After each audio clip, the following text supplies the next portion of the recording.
കൊല്ലം മഞ്ചലിൽ യുവാവിനെ വെട്ടിപ്പരിക്കേൽപ്പിച്ച സംഭവത്തിൽ ക്ഷേത്രപൂജാരിയും സുഹൃത്തും പിടിയിൽ.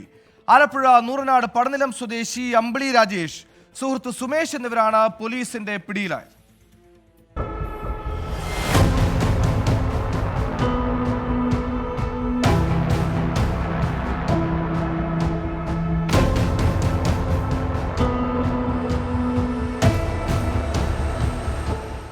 ഈ കഴിഞ്ഞ വെള്ളിയാഴ്ച ഉച്ചയ്ക്ക് അഞ്ചൽ വഞ്ചിമുക്കിൽ വെച്ചാണ് വടമൺ സ്വദേശിയായ സുജീഷിനെ അമ്പിളി രാജേഷും സുഹൃത്ത് സുമേഷും ചേർന്ന് വെട്ടിപ്പരിക്കേൽപ്പിച്ചത്. കാറിലെത്തിയായിരുന്നു ആക്രമണത്തിന്റെ രക്ഷപ്പെടാൻ അടുത്ത വീട്ടിലേക്ക് ഓടിക്കയറുകയായിരുന്നു സുജീഷ്. ആക്രമണത്തിൽ ഗുരുതരമായി പരിക്കേറ്റ സുജീഷ് അഞ്ചലിലെ സ്വകാര്യ ആശുപത്രിയിൽ ചികിത്സയിലാണ്. അറസ്റ്റിലായ പൂജാരി അമ്പിളി രാജേഷ് മേൽശാന്തിയായി ജോലി നോക്കിയിരുന്ന വടമൺ ശ്രീകൃഷ്ണസ്വാമി ക്ഷേത്രത്തിൽ നടത്തിയ ക്രമക്കേടുകൾ സുജീഷ് ഭരണസമിതിക്ക് മുന്നിൽ ഉന്നയിച്ചിരുന്നു.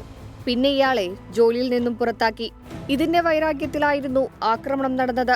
പ്രതികളെ അഞ്ചൽ പോലീസ് ആലപ്പുഴയിൽ നിന്നാണ് കസ്റ്റഡിയിലെടുത്തത്. കൃത്യത്തിനായി ഉപയോഗിച്ച കാറും പോലീസ് കസ്റ്റഡിയിലെടുത്തു. അറസ്റ്റിലായ അമ്പിളി രാജേഷ് നിരവധി ക്രിമിനൽ കേസുകളിൽ പ്രതിയാണ്. കാപ്പ കേസിലും ഇയാൾ ശിക്ഷിക്കപ്പെട്ടിട്ടുണ്ട്. അറസ്റ്റ് രേഖപ്പെടുത്തിയ പ്രതികളെ കോടതിയിൽ ഹാജരാക്കി റിമാൻഡ് ചെയ്തു. 24 കൊട്ടാരക്കര.